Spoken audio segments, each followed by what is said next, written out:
And we're live. Friends from around the world, welcome to the Great Debate. Not a debate where both sides work to defeat one another, rather, a debate where both sides come together to find common ground. It's great to have you all here with us. And happy Purim.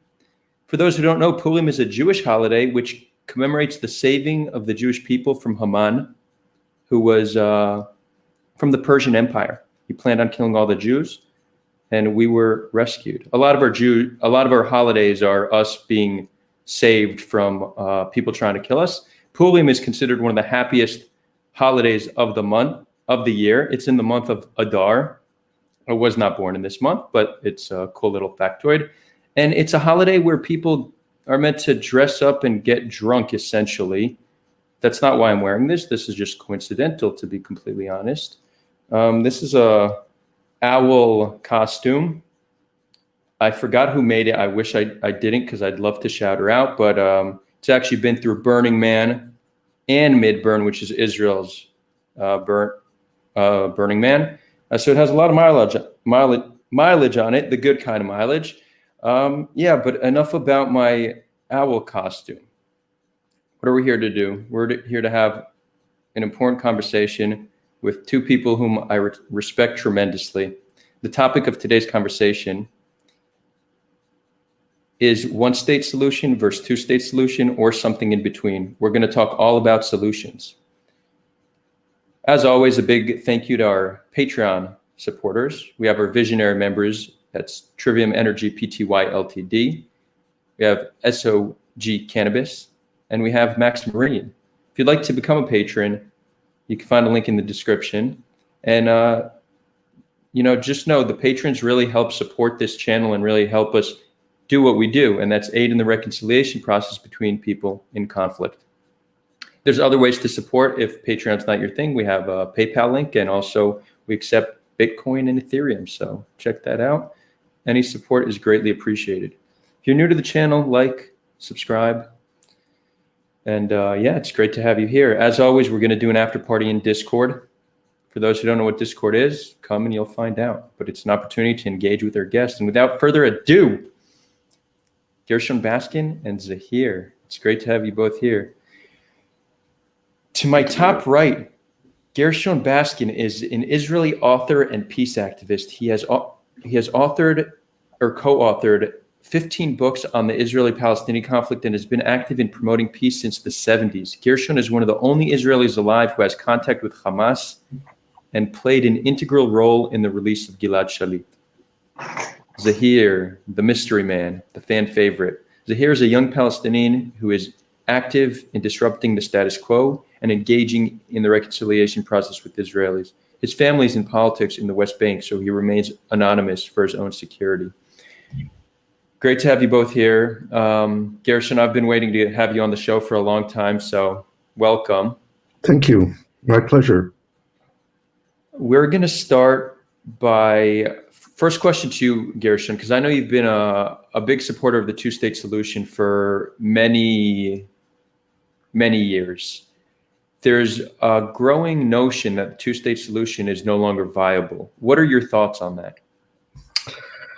Let me start by saying, going back in history, I actually published my first op-ed article in a Jewish newspaper in 1975 calling for a two-state solution. It was published in the Jewish Radical, a newspaper that came out of Berkeley. I was 18 or 19 years old at the time, and I had come to the conclusion that since I was interested in Israel being the nation state of the Jewish people, and also determined that Israel be a democratic state, my sense was that the only way for Israel to in fact be the democratic nation state of the Jewish people would be to partition the territory that Israel controlled between the Jordan River and the Mediterranean Sea, so that there would be two states for two people.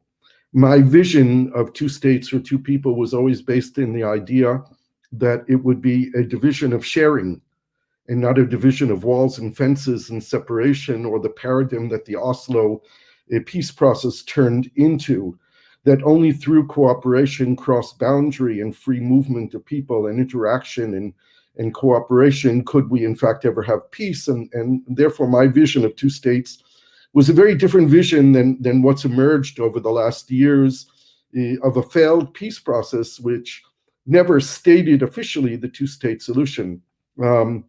And I believe that that was the solution to the conflict, because it enabled both the Jewish people and the Palestinian people to have a territorial expression of their identity, which is what I believe the conflict was always about. That each side claimed that it owned the territory, that it belonged to the territory, that it had sovereignty over the territory, and they were not interested in having a one-state, non-ethnic, non-national, non-religious state. In other words, the democratic state of Israel-Palestine was not what, for 100 years, Jews and Arabs have been willing to fight, to die, and to kill for. So I thought that the only way to have a territorial expression of our identity on this land was to find some way of dividing it.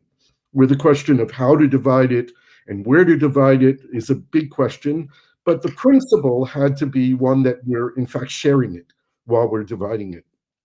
The failure of the peace process and the basic belief of both peoples living in this land that there is no partner for peace on the other side, and whether you're an Israeli or a Palestinian, you probably claim that you want peace, but the people on the other side don't want peace. And that's a result of the failure of the peace process, has moved us along in a direction that seems to me to make the partition of the land and the division into two states almost impossible today. And that's very sad, because I'm not sure that there is another solution in the foreseeable future. We are living in a period of no solution, with very little hope for a solution. And I know that people talk about one state or federation or confederation and all different kinds of models. Right now, we have a long period of time where we're not even talking to each other. So I don't think we get anywhere. There's no solution without talking to each other. There's no solution without negotiations. There's never going to be an imposed solution here. No one is going to determine for us, Israelis or Palestinians, what the solution is. It has to be homegrown, and it has to be developed by us. And that's where I think we're at today, which is very sad. Thank you, Gershon. So it seems like you're definitely, as much as you'd like the two-state solution, you're open to exploring new solutions, because it today seems much less viable than at any other point in history. For sure. I mean, I think that we have to get back to the drawing board. I started IPCRI, the Israel-Palestine Center for Research and Information, back in March of 1988, in the third month of the first Intifada, with the notion that we know what the solution is. We declared that it's two-state for two people, but we didn't know how to do it.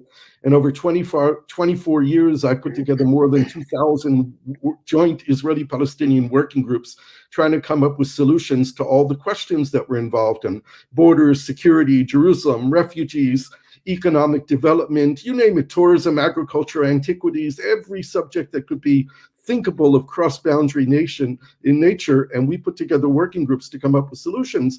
And after many years, I was an advisor to 2 Israeli prime ministers and worked with the Palestinian negotiating team. And if there was a dedication to a two-state solution, we know how to do it. But it just doesn't seem like it's a viable option today. Maybe it'll come back. I have big doubts about that. Too many changes have taken place on the ground. And I think what we've lost the majority of the young Palestinians behind a two-state solution. That doesn't necessarily mean that it can't change, but it seems unlikely at this time. Right. So we actually have here with us a relatively young Palestinian who has done just what you suggested, gone back to the drawing board, and he did so with another counterpart, Rafi Gassel, who's frequent on the show and a community member of ours. Zahir, why don't you take it away and kind of explain what you and Rafi have been working on, and maybe Gershon's on board. Maybe there'll be some difference in opinion. Maybe certain aspects he'll view as less viable. But we're here to explore just that. Sure. I mean, I'll start by speaking about some of the background, touching on some of the points that Gershon mentioned, because I agree with the sentiment that the two-state solution is dead, and to some extent, I'm happy that it is. I think ideologically and historically, I always found the two-state solution to sort of miss the point of the entirety of the reason for the rise of Palestinian nationalism in the first place. Hizb al-Istiqlal in 1932, and sort of the early negotiations. I mean, ultimately, Palestinian nationalism was born largely as an attempt to galvanize a movement to preserve people's ability to live on their land. And a big part of why the conflict endures so much and why it's difficult to galvanize deep grassroots support for two states is because partition has never been a particularly popular idea amongst Palestinians. We've been willing to accept it as a pragmatic reality simply because we had no other choice, but it was always under some notion of a hudna. I mean, the only way our politicians can sort of sell two states to us behind the scenes is partially with something along the lines of, this is a temporary thing. Arafat saying you don't make peace with your friends, you make peace with your enemies. And a big part of that is just simply that so much of the population of the West Bank and Gaza aren't from the West Bank and Gaza. Even in my own ancestry, maternally, we're from Akka, Akko. So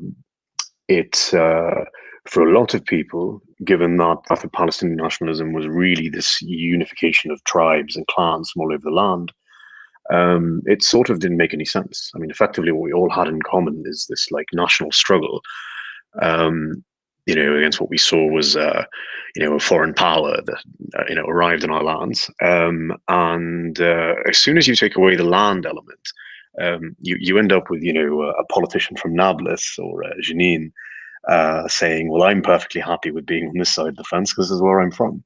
And the rest of the population being only willing to accept it as a hudna, as a temporary measure. I mean, on the one hand, we get self-determination, an end to military rule, but in a similar sense to sort of, Jewish connection to land, like tomorrow Jerusalem, we're always going to hold on to this notion of, well, one day the land will be whole. One day I'll be able to come back to Akka. One day I'll be able to return to, people will be able to return to Haifa. And so much of our literature and our music and our, identity is focused around that. So I think it's a lot harder to get people excited or feel that, Palestinian nationalism can be represented in part of the land. And on the flip side, on the Israeli side, that certainly seems like we're not particularly interested in peace. The phrase "from the river to the sea," seems to trigger Israelis. And then the shifts that have occurred on the ground, as Gershon mentioned. So 800,000 settlers in East Jerusalem and the West Bank later. I mean, you look at how hard it was to evacuate the settlements in Gaza, and Israeli politics today, where the conflict is not particularly relevant. It's not very high on people's to-do list. And we're sort of in the permanent temporary solution. The status quo presently makes a lot of sense if you're an Israeli voter. Why mess with things? You've got relative security. The conflict is not as intense as it used to be. You seem to have all the chips, with new realized Arab normalization, as well as the fact that the political coalitions include the Israeli settlers. It seems exceedingly unlikely that there will be a political imperative inside Israel to even engage with a solution on any. And if they do engage with a solution, there is an expectation that they're negotiating from a position of tremendous strength. Meanwhile, on the Palestinian side, our identity and our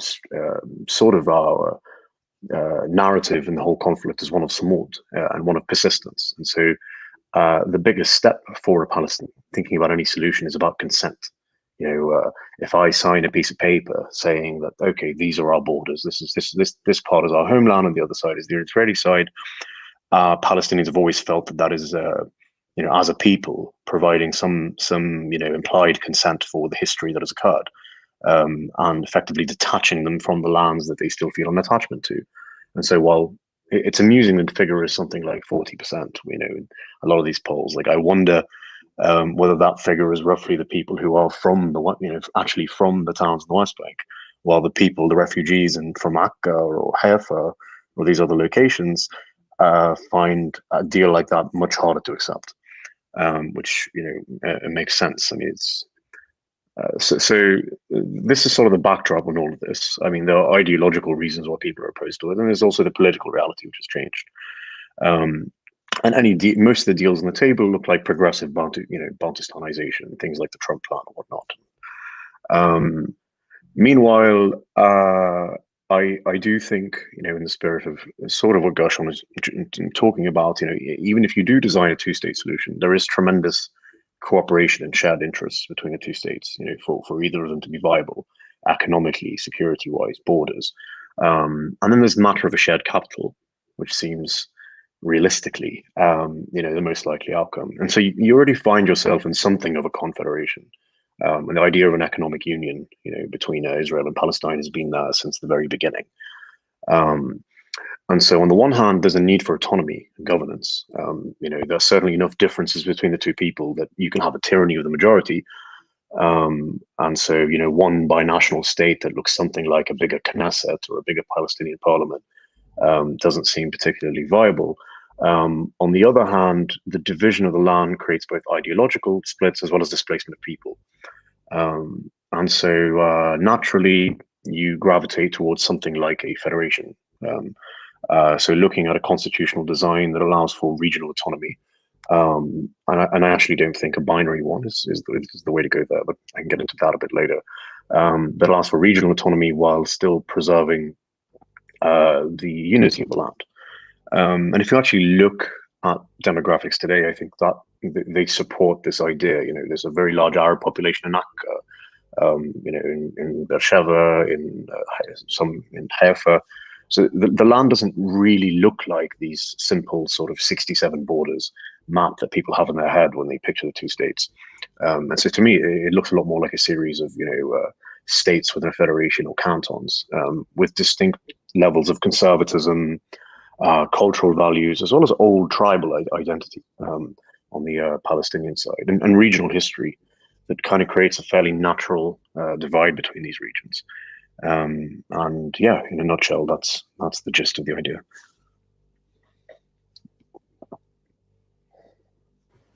Thank you, Zahir. So Gershon, based off, first of all, feel free to just comment on anything Zahir said that you like, but based off your understanding of the federation, is that something that you think is viable, something that we could actually make a reality? Look, in principle, I don't have any problem with the idea. In fact, it sounds pretty ideal. The problem is that we don't live in ideology or in some utopia. The idea of having a federation with a constitution that determines equality for all and enables us to all live anywhere on the land, whether you're Israeli or Palestinian, Jewish, Muslim, or Christian, is ideally what we should strive for. Even in the days when I worked on trying to convince people to support a two-state solution, whenever I encountered people who wanted a one-state solution, whatever format that one state took, I used to say that the best way to get to a one-state solution was through a two-state solution. First, let's establish peace and normal relations. Let's end the conflict.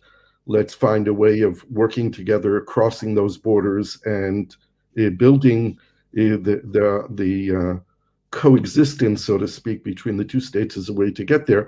But obviously, today we're far away from there. I don't have a problem getting together with Israelis and Palestinians and sitting down and figuring out a different model. The question is, what kind of model can we find that we can agree on?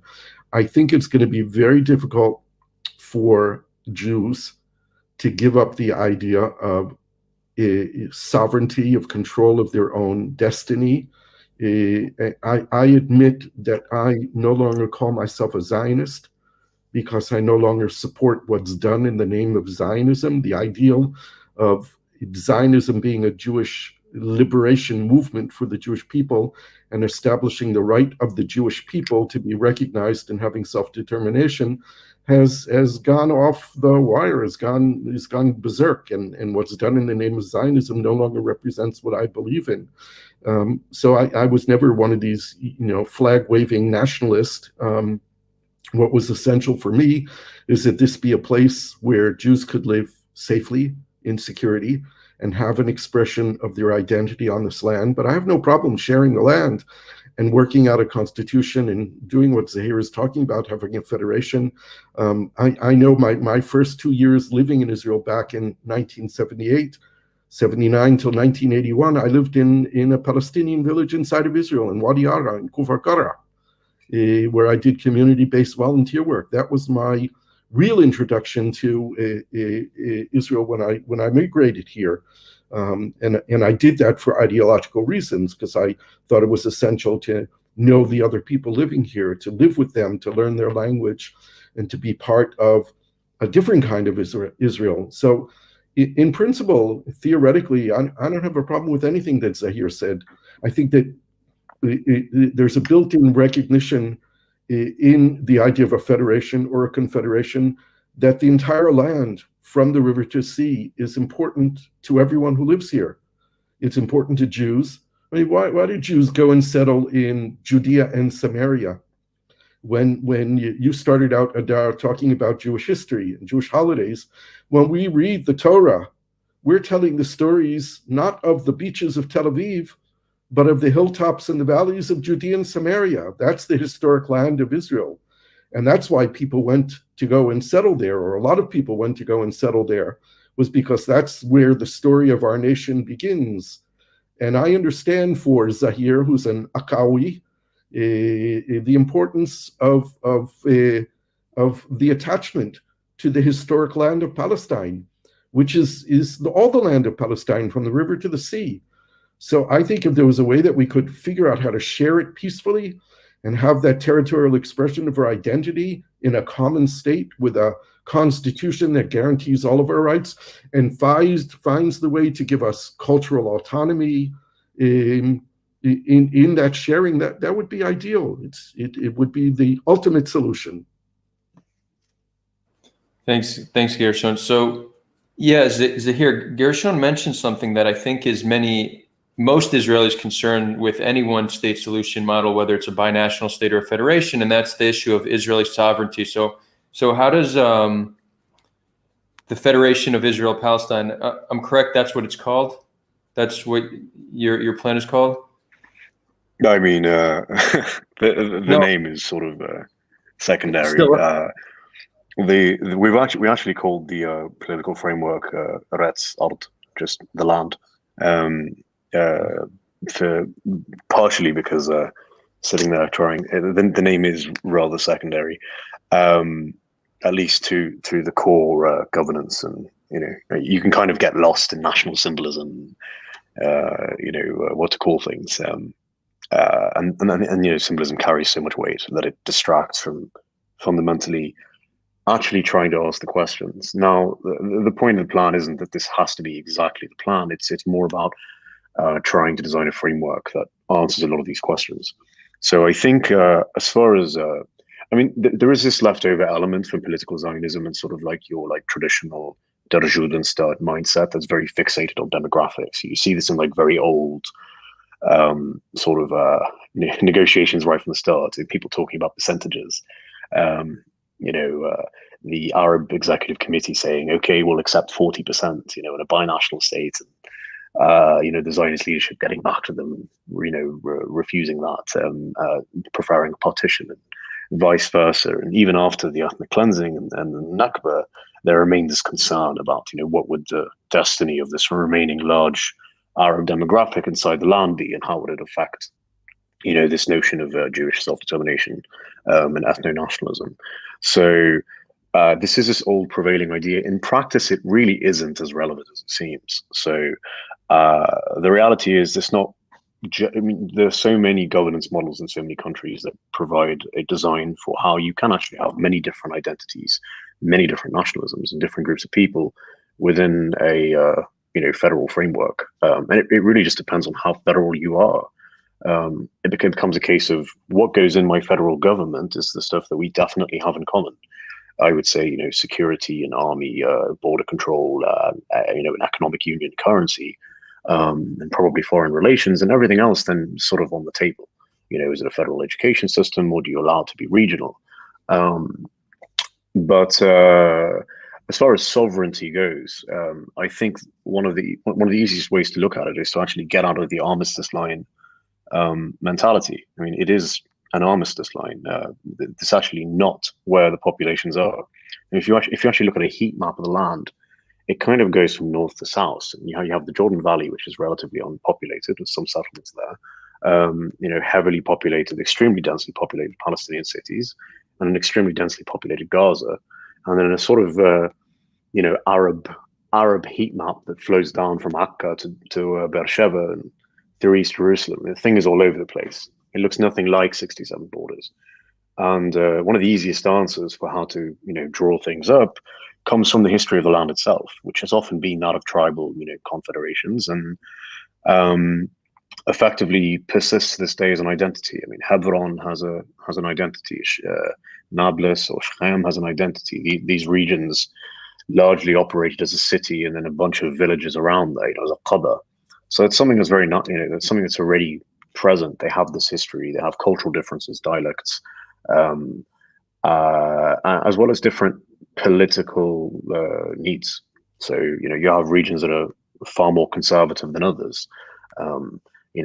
High level Ramallah seems significant. Seems like our version of Tel Aviv. We're sort of more cosmopolitan, more modernized, more culturally liberal, while Jenin and other areas are more conservative. So you can already see a desire for different laws. I mean, a lot of Israelis like to make fun of Tel Aviv for being so different to the rest of the country. And I actually think it begs a question inside of Israeli politics. I mean, you've got the fourth election in 2 years, and there is this internal division. I mean, there's lots of different ideas of what the state should look like. Complaints about the Rabbanut, how secular should the state should be, and providing, creating a federation of states that allow for more effectively localism. Different governance in different regions is one way to achieve more stability.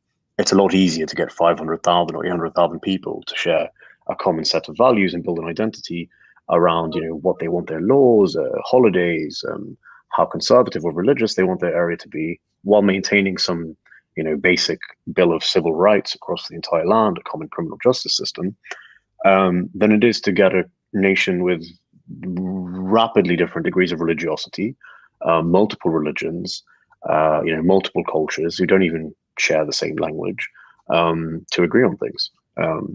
And so that's sort of at the heart of the issue. And there is this perception when people talk about, a unified state, that there's going to be this rush of people who are going to move, to Jewish areas or assimilation or whatnot. And if you look at the history of Arab Israelis, or Palestinian Israelis inside of Israel, you find they tend to actually flock to our other Arab areas, and vice versa. And so people generally, these areas develop a cultural identity. People kind of flock around each other. And then as far as connection to land, it goes both ways, and kind of is the only incentive that I think you can give people to rally behind an idea. So I personally get far more, I can be passionate about a solution that, allows me to live anywhere in historic Palestine. And I think as far as Israeli society, there is actually a trend away from secularism, far more interest in cultural connection to, these old cities inside the West Bank that have had, ancient Jewish history in them, and far less desire to actually cut off the settlements from the rest of the land. So there is this momentum that you can ride on both sides. On the one hand, there is no real incentive for negotiation on either side, specifically not on the Israeli side. We don't really have any chips. On the Palestinian side, there is no hope for a future, and there's certainly no ideological reason to get behind a political solution that the PA puts forward that lets us gives us some fraction of 67 borders that we already weren't that ideologically excited about. So it gives people a reason to actually mobilize, to actually be passionate about a future or a vision for what the country could look like. It also addresses, I think, what people feel is the kind of like primary sin, and why the solutions are always a hudna. You have the Nakba and the Naksa and the destruction of villages and the ethnic cleansing that has occurred since. And I guess starting with a two-state solution and cutting people off from that land and expecting the people to grow closer together, I think is unlikely. Simply because one of the chief grievances people are carrying behind them is, hey, I am from this village that was destroyed, and I have no ability to visit this place that maybe my grandfather built or my great-grandfather lived in. And so there is this permanent resentment that is always going to stay there, that people will kind of hold on to ideologically. So that's why we've both in polling and in speaking to people, we find people have found the idea relatively appealing compared to other solutions. As far as concerns about sovereignty and some of the common political paradigms, I think we've been in this language, this Oslo language for so long. People have forgotten how to talk about the conflict in any other way. I mean, if you ask anyone on the street what potential solution could there ever be, they'll kind of be like vaguely, 67 borders, 2 states. They've heard the word tossed around so much, it's kind of the only thing they can envision. But when you actually explain to people what their lives would look like, namely largely the same, Tel Aviv's demographics are probably going to stay the same. Haifa's are going to stay the same. Most of these regions are going to stay relatively similar. You will have a state legislature, in each of these cantons that will represent you on state level matters, and a federal government that provides joint security, economic, and foreign relations,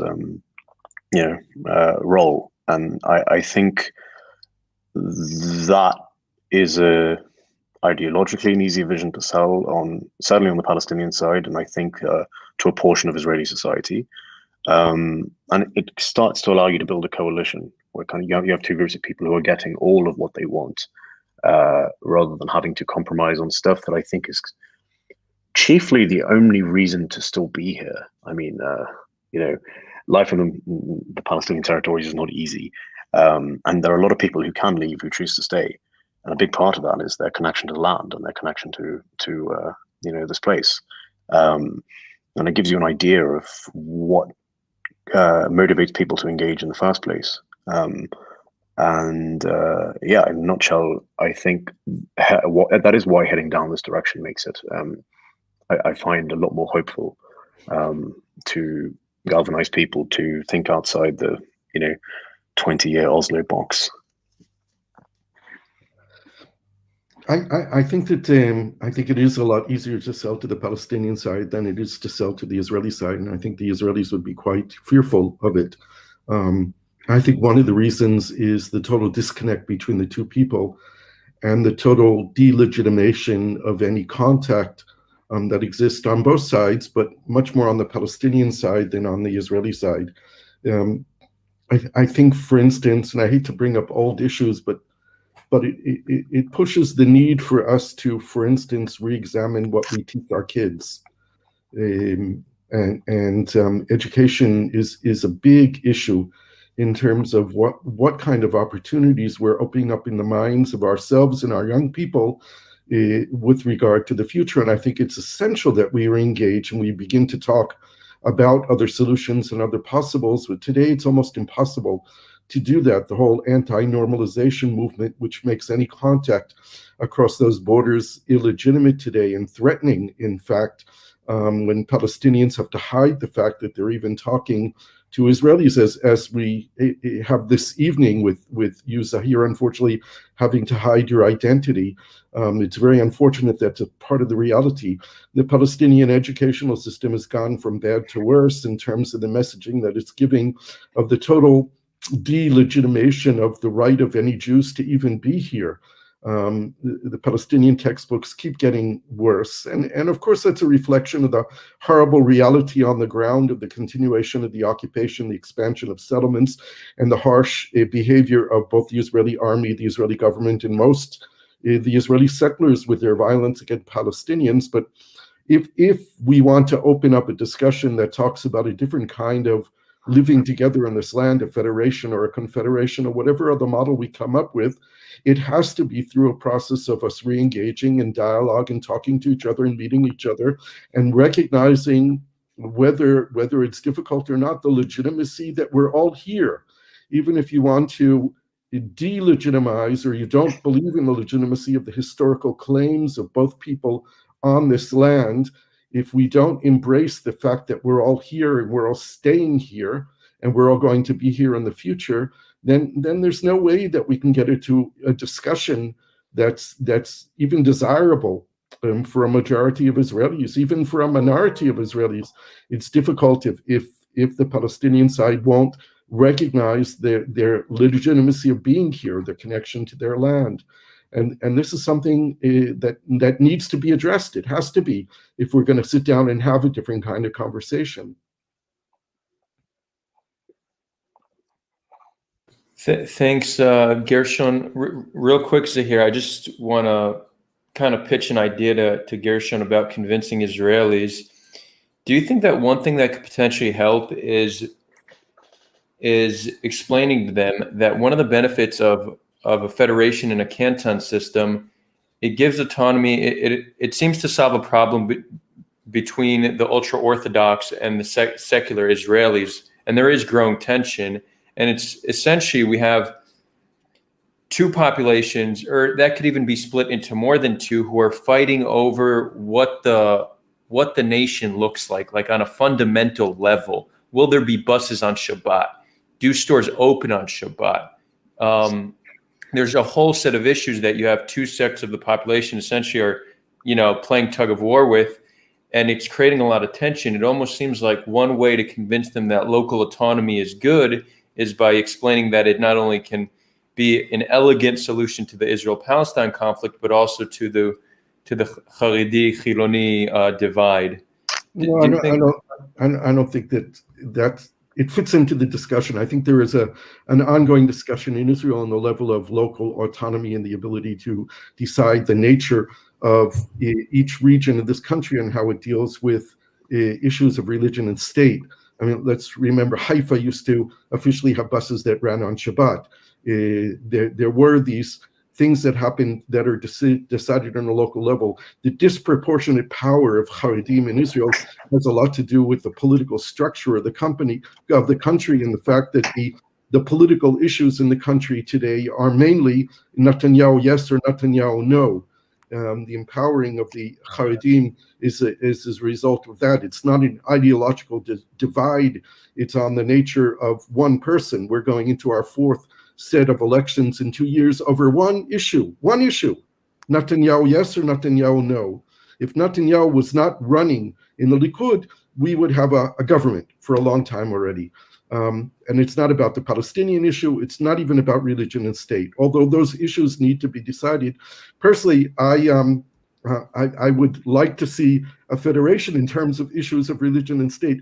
I can tell you, as someone who is not a religious Israeli, that I thank God, so to speak, all the time that I have Palestinian neighbors, because I have shops and restaurants and places that I can go to on Shabbat that are open, and living in Jerusalem, that's important for me because my neighborhood is closed down, but Beit Safafa, which is very close to me, is open, or East Jerusalem or the Old City is open. And that for me is a blessing. In fact, the whole idea of Jerusalem being a multi-ethnic, multinational, multi-religious city, a mosaic of identities, is the blessing of Jerusalem. It's what I love most about living in Jerusalem.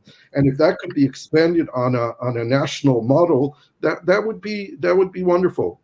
But again, I think if you want to convince Israelis that there's an option to live in peace with the Palestinians in any framework, 1 state, 2 states, 10 states, or whatever model, it has to be a re-engagement and a recognition by Palestinians that Jews have a right to be here.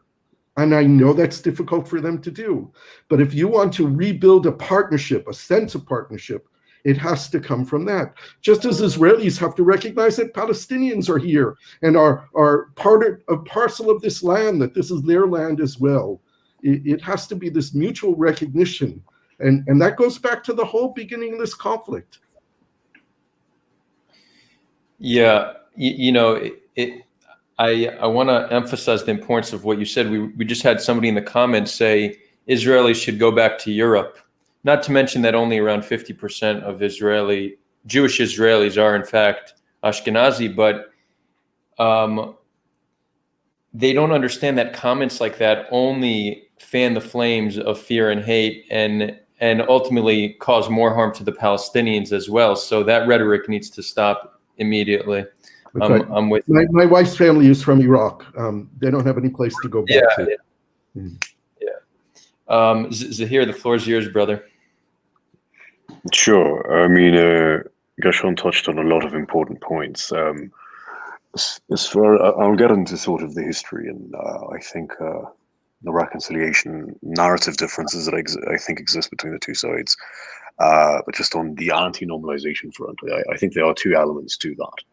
So there's an element of anti-normalization which is sort of artificial.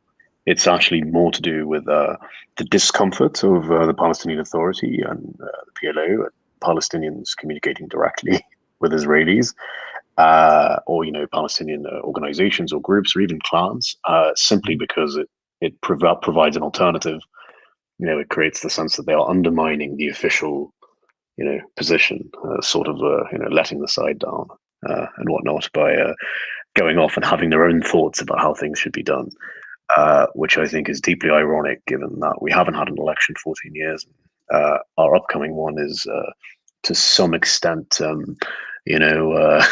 a choice between two non-choices. I mean, there is no real ability to, there's no real freedom of expression, no real ability to form our own political parties or movements. And Israel plays a big role, has a big role to play in that.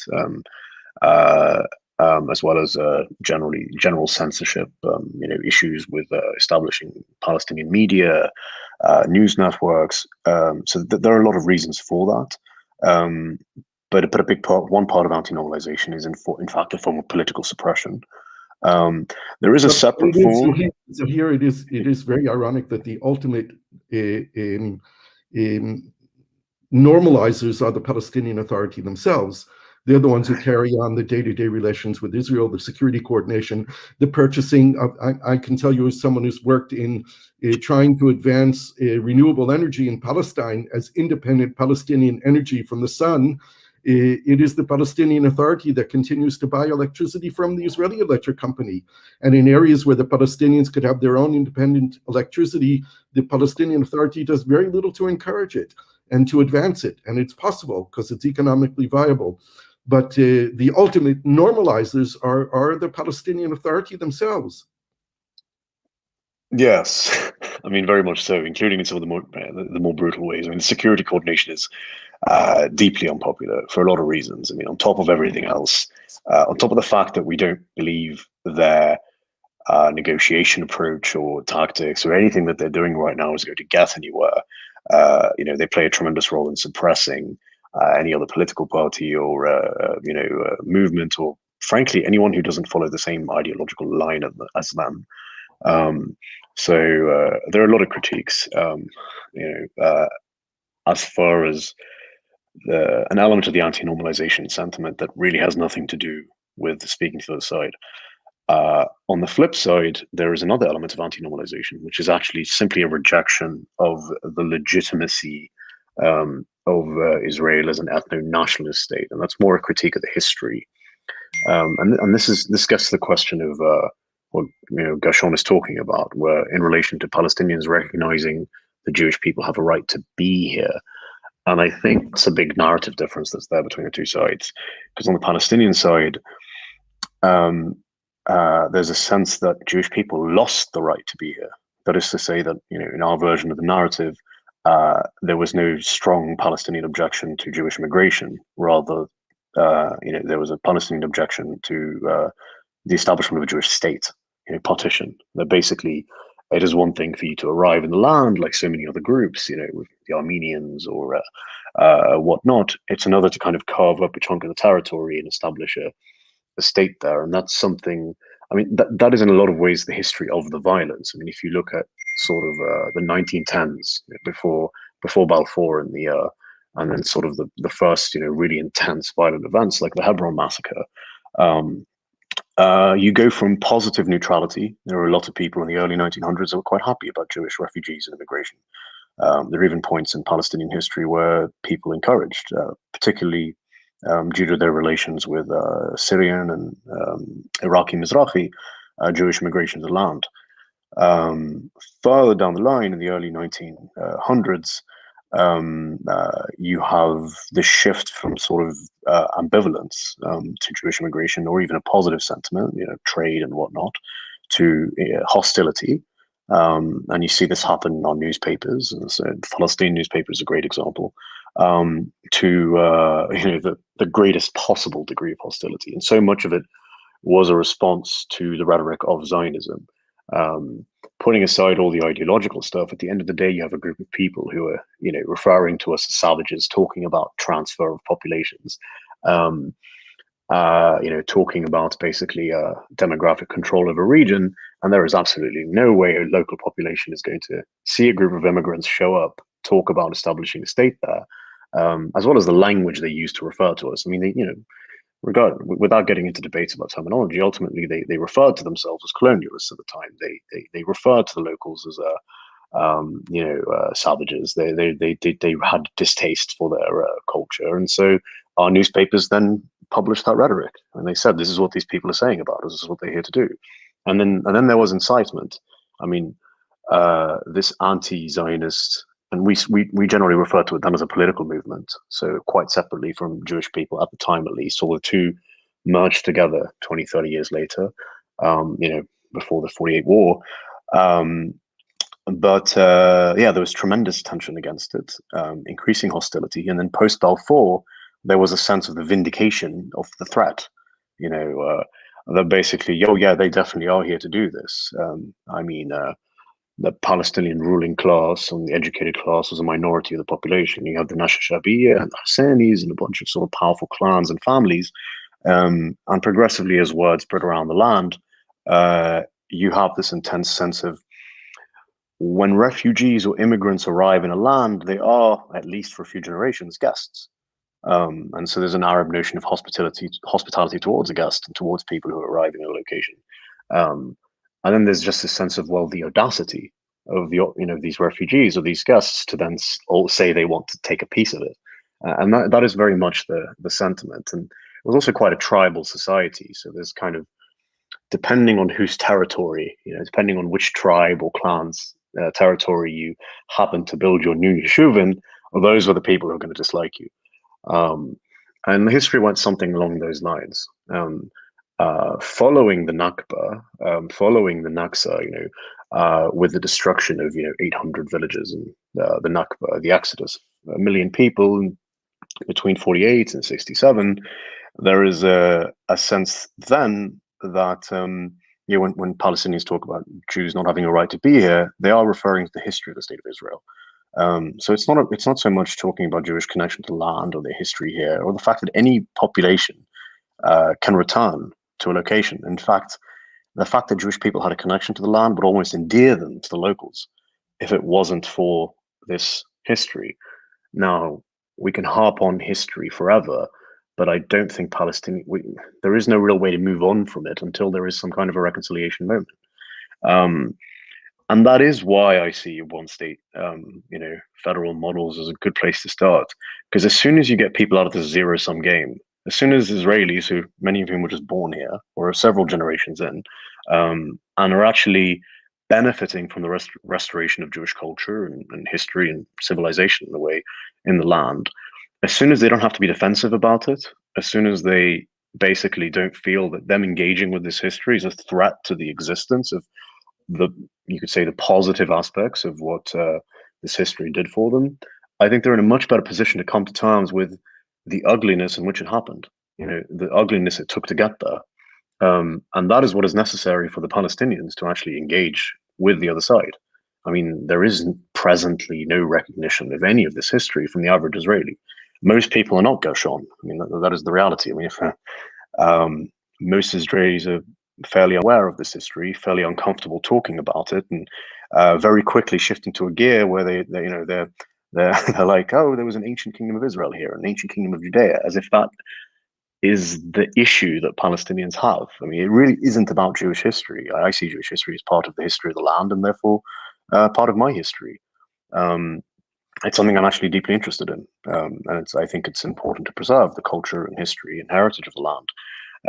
Be it Jewish history or Kadurite or Nabatean tribes and groups. This is one of the most special places on the planet, and in my eyes, the most special place. And I think, really, in the eyes of the locals, and connection to land is actually what we have in common. So.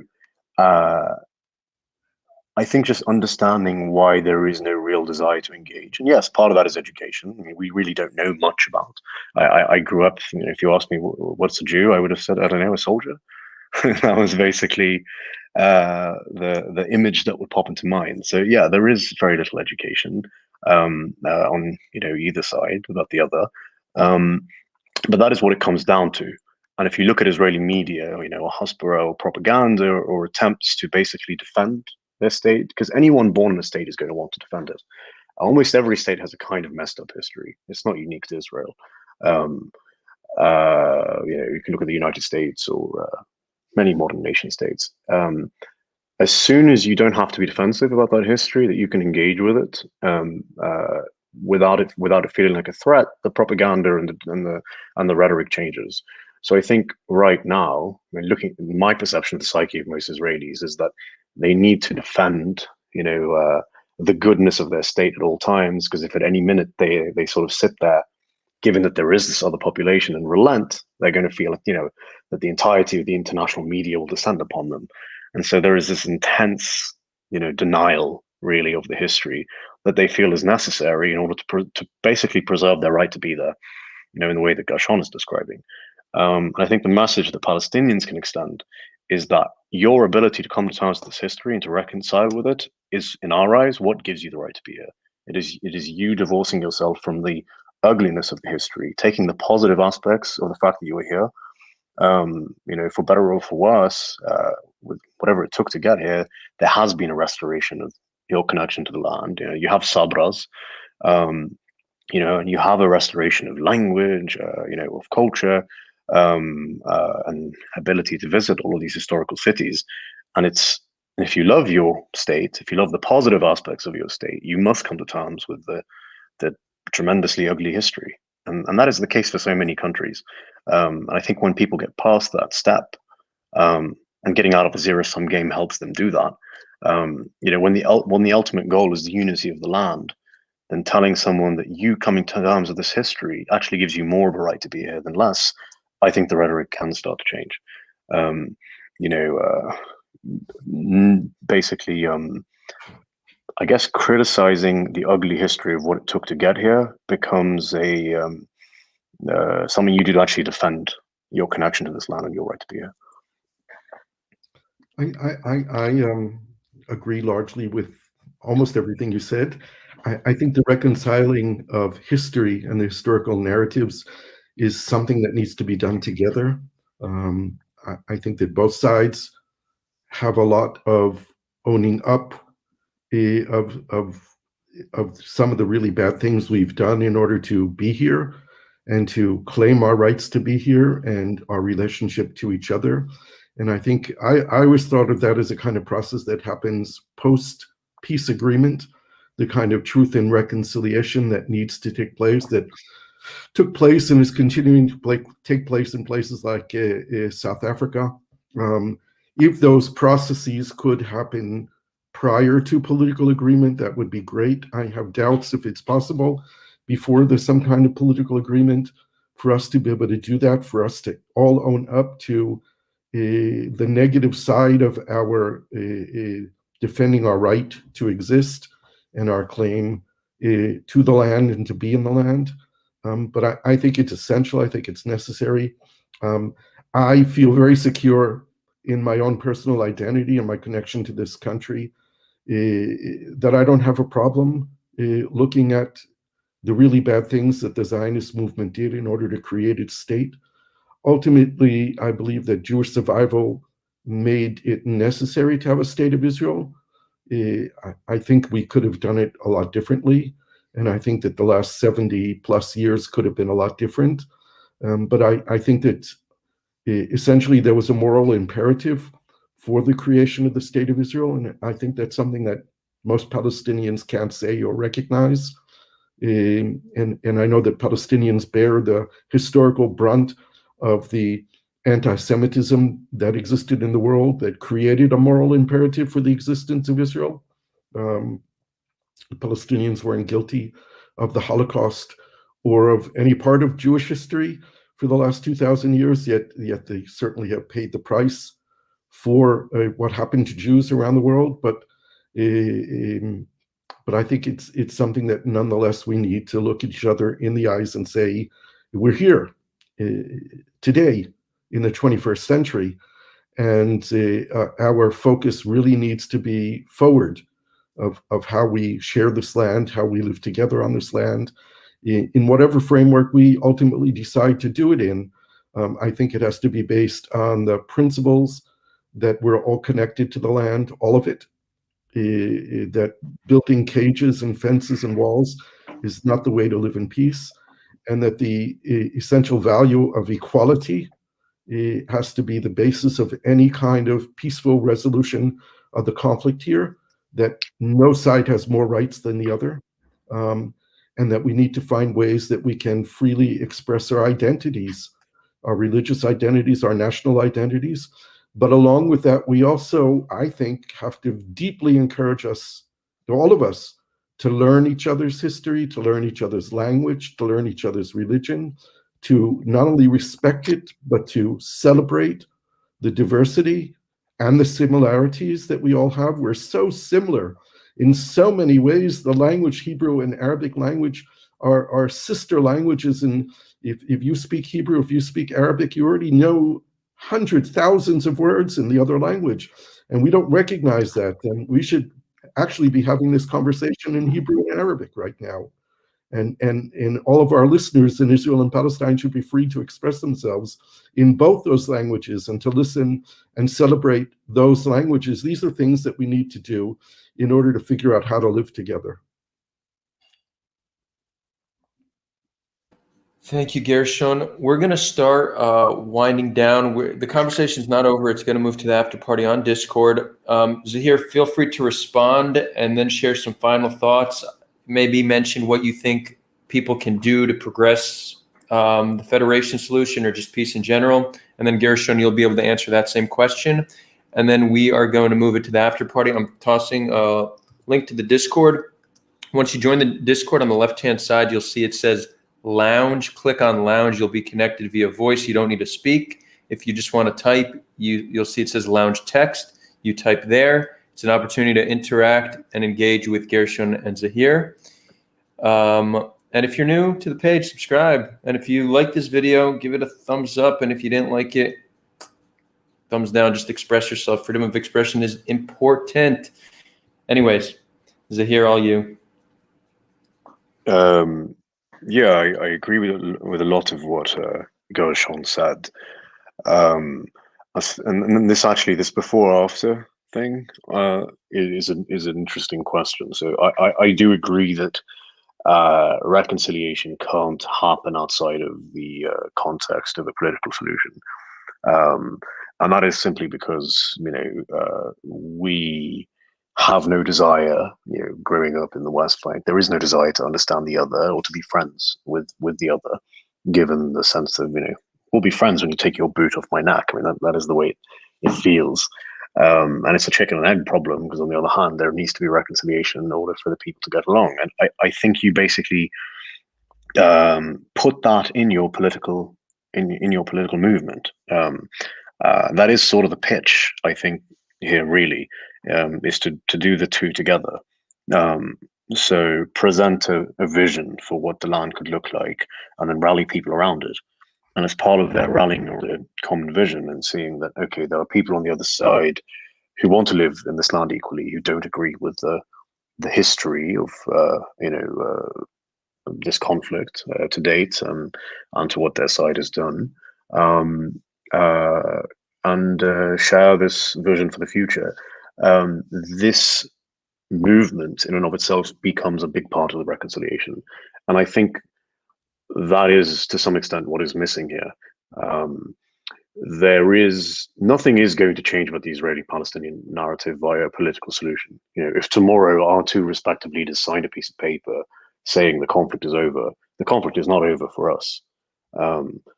A civil rights movement, on the other hand, a joint coalition on people on both sides who share a similar vision for what it should look like, and have their narratives aren't going to be exactly aligned, but have a basic understanding of the narrative of the other and the history of the last 100 years. That coalition is what changes people's perspective of the other side. For Palestinians, it allows us to see that not all of our neighbors are the same people we have suffered at the hands of for the last 100 years. But some of them actually do see things differently. It allows, it provides an exception, much like the civil rights movement. And it was also the beginning of the creation of what will weave, an equal society together. That is to an extent why I feel the two-state solution has always been poison to the cause. I mean, it hides the obvious roadmap to liberation that is presented by things like South Africa's anti-apartheid movement, which rallied both the local populace and the international community around basic principles of equality, human rights, one man, one vote, and began to change that narrative. And you can take the example of the civil rights movement in America, where white and black Americans marched together. That played a deep role in changing the narrative that the sides had about each other a generation later. It allows you to not vilify the entirety of another group of people, to see that actually they, most of them do share these values. It's something we can't do right now, and it is why there is no dialogue, because there's almost there's a sense that there's nothing to talk about. There's nothing on the table that gives me a reason to speak to someone on the other side. And as soon as there is something on the table, as soon as there is a vision that I, as a Palestinian, feels addresses the Palestinian cause and like what matters to me, and someone on the other side agrees with that same set of principles, then there's a conversation, a real deep conversation, because now you have shared interests in your vision for the future of this land, and in the realization. I mean, that becomes the genuine partner for peace. It's not going to be Abbas and Bibi in 1,000 years, but it is going to be the people who live here. And I think that if the majority of Israelis were like me and the majority of Palestinians were like you, Zahir, we would have a very good conversation to have and a good way to move forward. Our biggest problem is that the majority of our peoples are not like us, and they are tribal, and they are stiff-necked people who are stuck on an idea. I see a comment here by my friend Ayed Dajani, who said the two-state solution is the only accepted solution. And I hear that from critics all the time in the Palestinian Authority, and of course, within the Israeli Zionist left, who still adhere to the two-state solution as the only solution. And it's very difficult to, and here we're talking about people on both sides who actually do want to live in peace and have trouble going beyond that two-state solution. We have a huge challenge in front of us in not only in reaching out to the people within our own communities who don't support peace, but even those people within our communities who do support peace and are still stuck on this idea of the two-state solution as we've seen it move over the last 20, 25 years into complete failure. Gershon, do you want to give a few words on what you think ordinary people could do to progress this before we wrap it up? Well, one thing I would suggest is that all Israelis should be studying Arabic, and all Palestinians should be studying Hebrew. If you want to open up a door, a window to the other side, to culture, to understanding, then it's first through language. That would be a great step forward. But I think that having more of these kind of discussions is important. I would also suggest reading my book, whether it be in Arabic or in English. It's unfortunately not in Hebrew, but I think there's a lot of...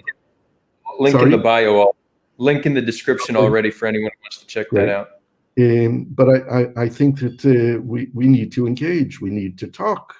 And with social media, it's really possible. I tell students all the time that I lecture to, whether they be locals or internationals, it's very easy to go onto Facebook or into Twitter and knock on someone's door and say, hey, I want to know your story. Tell me who you are. And not to argue, not to engage in grandstanding, but to honestly say, I want to understand who you are, what you believe in, what's important to you. Tell me who you are. I've been doing this for 50 years. I've never met anyone who told me no when I said, I want to know you. Tell me who you are. Tell me what your story is.